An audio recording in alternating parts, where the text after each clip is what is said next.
Hi there, Bruce here. Hope you're doing great today. I certainly am. Just got home from work. Just going to chow down on a nice big salad. And I thought, you know what? Let's talk about what I feed my fish. And I'd love to hear from you if you have some things that you feed your fish you believe folks might be interested in. Please certainly leave it down in the comments below. Thanks so much, and thanks for sticking around, guys. All right, first things first, and that is I primarily am raising plecos right now. In the past, I have had all kinds of fish, and I mean all kinds. Again, primarily freshwater though, but these are L134 leopard frog plecos, and you can see some, those are Julii cories catfish. These are L33 tiger plecos that I raise.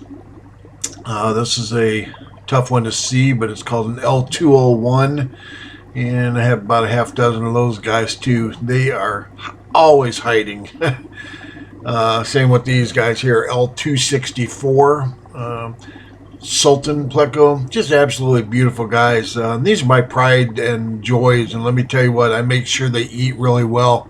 You can see that guy there is chowing down on a big pile of bloodworms.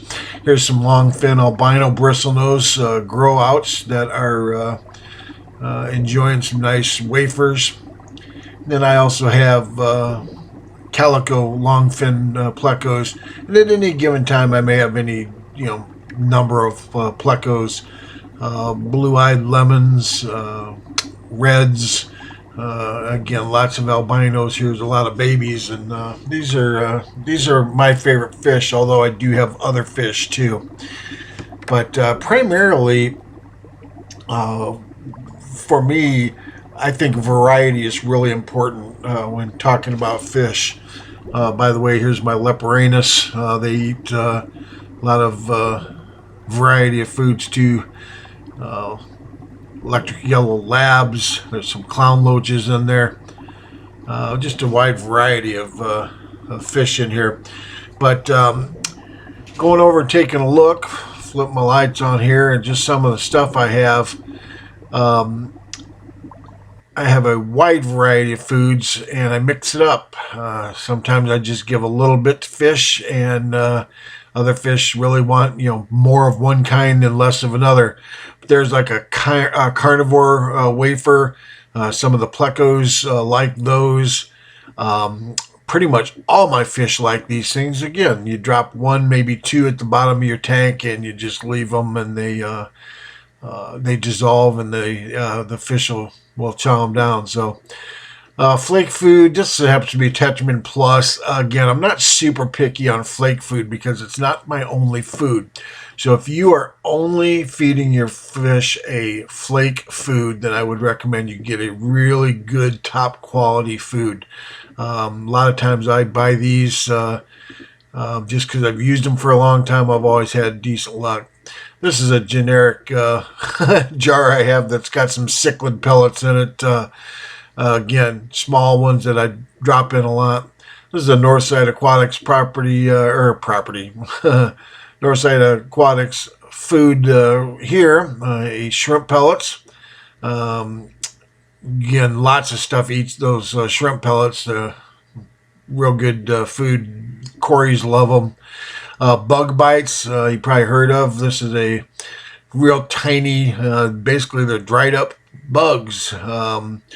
And fish love them. They have varieties of them that float, some that sink, some that are a combination. And I find all my fish love those, including my plecos. They love them. So I make sure if I have a sandy bottom or a piece of slate, I make sure that the bug bites get down there.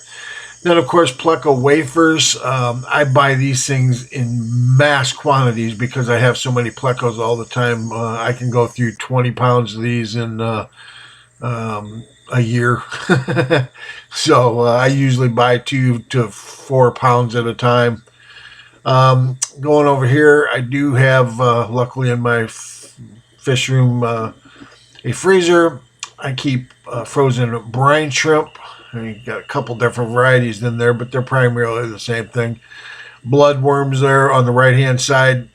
And I give a little bit of this to of a lot of my fish every single day. Again, primarily because variety is, in my opinion, extremely important. All right, guys. So why am I talking about food? Well, I was talking to somebody there at Northside Aquatics the other day. A customer actually came in and they were talking about feeding their fish, and they had a particular flake food that they liked. And I asked them what else they fed their fish, and they said, "Yeah, nothing. That's all they eat." And I could tell you, fish are like people. They don't swim around and get one kind of food in the wild.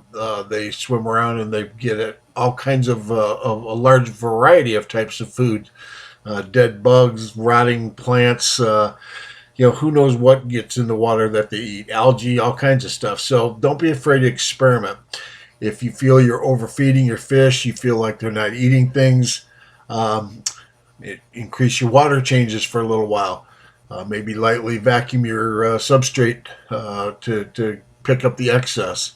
But don't be afraid to try stuff, keeping in mind that sometimes fish take a few tries before they'll learn that something new you're giving them is actually food.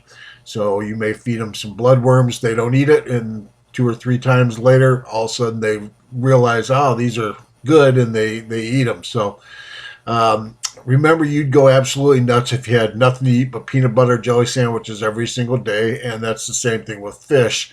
And also keep in mind that variety of food can solve a lot of problems. For example, if you're trying to get fish to breed and they're just not, a lot of times that's what they want. They want to know that there's a wide variety and a large quantity of food available so that if they have babies, food will be plentiful for them.